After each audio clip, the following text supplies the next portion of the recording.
So, reviewing what we covered in the first paper by Lindsay, he basically concludes that batting average is a poor measure of the true talent of a hitter, but he does find some interesting situational differences. So, a secondary question of his paper was demonstrating these left-handed, right-handed batting splits against other pitchers. And here's the data he shows. Previously, we described the batting average of same-handed hitting. And that's right here. Same-handed hitting is at 231.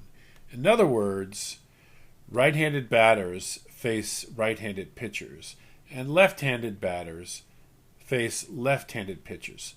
So he calls this situation the same-handedness. And he's got over 6,000 at-bats to look at in his data set. And when you have the same-handedness situation, batting average is 231. When it's the opposite, in other words, left-handed batters face right-handed pitchers, and right-handed batters face left-handed pitchers, the batting average turns out to be 263. And he did the statistics looking at the differences in these two samples and showed that the difference is real and the p-value was less than 0.001, which means it's highly significant. So those are the data he collects in situations. And as far as I can tell, this is the first published demonstration of these splits, left-handed, right-handed splits. I think it was commonly known. I think it was described by other folks, but this is the first published statistical test of it. So one interesting thing is that when you analyze the at-bats, 59% of the plate appearances, the at-bats, were by right-handed batters. 41% of the at-bats were left-handed batters. But on the pitching side, 73% of the at-bats were thrown by right-handed pitchers, 27 by left-handed pitchers. So it's almost 3/4 right-handed pitchers, 1/4 left-handed pitchers, and it's 60-40 right-handed batters, left-handed batters. Now, looking at the batting average of the different batters, left-handed batters versus right-handed batters, Lindsay reports a difference. Left-handed batters have a higher batting average, 256, versus the right-handed batters, 241. So this is just looking at the batters here, taking all left-handed batters and combining them into getting a batting average, and all the right-handed batters here and here to get the right-handed batting average. Interestingly, there's an error in the paper. I redid the calculations, and it was 256 for lefties batting and 241 for right-handers batting. What Lindsay reports in his paper is that lefties batted 258 and righties batted 240. So that was an error in the paper that the reviewers didn't catch, but I recalculated based on these numbers. I'll leave it for the student as an exercise to recalculate the left-handed batter's batting average from these two rows where batter has L on it, and then the right-handed batter batting average as well. Now, why could this be? What Lindsay speculates is that there's a high percentage of right-handed pitchers here. There's a high percentage of right-handed pitchers. 73% of pitches are thrown by right-handed pitchers. 73% of at-bats are thrown by right-handed pitchers. And because of this difference, because of the known opposite-handedness splits difference, lefties actually bat better than righties because lefties actually will perform better against right-handed pitchers, and there's 3-1 more right-handed pitchers. Now, Lindsay doesn't test this, but he speculates that this result of lefties batting better than righties is because of the high number of right-handed pitchers. Another question addressed by this paper was looking at run expectancy in one very specific situation. George collects data. Lindsay collects data looking at the bases loaded situations. And here's what he collects. Here are, remember what this is. This is bases full. So bases are full here. This is the only situation he looks at in the 1959 paper. Now, how many runs are scored after the bases are full?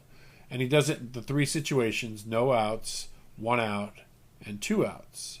So when the bases are full and there's nobody out, there are 13 chances in his data set where there's no runs scored. 0 runs are scored. 23 chances where there's 1 run scored. And the expected, out of all of these here, the expected runs scored in that situation is 2.3 runs. On average, when you average this all out, it's 2.3 runs. When you're in the situation of bases full and nobody out, the average numbers of runs scored is 2.3. With 1 out, the average expected runs is 1.6 runs. And when you have bases loaded and 2 outs, the average expected runs is 0.9. So what he does is graph the times a team scores 10 runs after the bases are full. That happened twice, once after no outs and once after 1 out.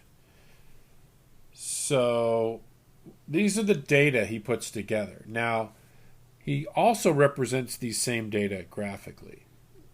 So here's the distribution of runs scored after the bases are full. So after bases are full, this is the situation Lindsay's looking at in the 59 paper. This is the no out situation, 1 out, and the 2 out situation graphed here. These lines are the expected. This is 2.3 runs. 2.3 runs, which is the expected number of runs when bases are loaded with nobody out. This is 1.6 runs, and this is 0.9 runs. And what you have here are the percentages of no runs scored, 1 run scored, that's right here, 2 runs scored, 3, 4, 5, 6, and then the rest. And you can see that 0, 1, and 2, 3, 4, 5 are higher in the no-out situation. You've got more area and more right shift here of run scoring when you start with the bases loaded and nobody out. This makes sense. Lindsay actually starts looking at run expectancy, how many runs you're expected to score after you have the bases full. And this is really a first look at run expectancy published in any papers that I could find. Lindsay got these data from 1952, 1956, 7, and 8, and these are observations whenever the bases were full.